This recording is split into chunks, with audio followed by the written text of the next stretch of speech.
Why is keeping names like Prosecco and feta, etc., so important?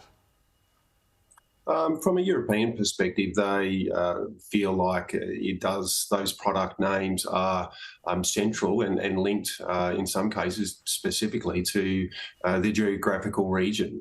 Prosecco, Australia would argue, is a varietal name of grapes, so a little bit of difference there, but things like feta, parmesan, pecorino are all have their origins in particular regions of whether it's Greece or Italy. The issue there is, of course, that they've been produced in Australia for decades and decades, and they're now generic and ubiquitous through supermarket shelves and households across Australia. So that's our argument, is that we respect that those products have come from geographical regions in some of those countries, but they have been produced in Australia as well, and we think that we can protect and recognise that in other ways rather than prohibiting the use of names like feta and parmesan. Would it be Australian feta, Australian parmesan? Is that an option on the table?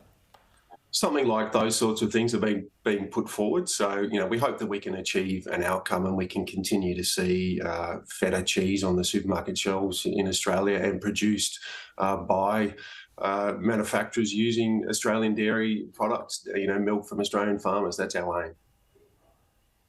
And finally, what could this deal do for the economy as opposed to what not getting it through would do to the Australian economy?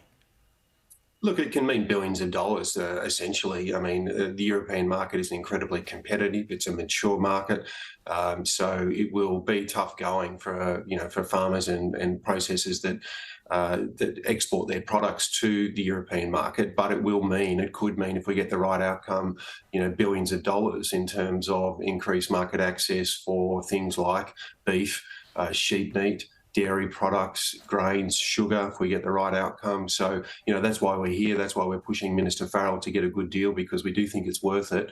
But if we don't get an arrangement that does deliver commercial outcomes to farmers, our advice to Minister Farrell is to walk away.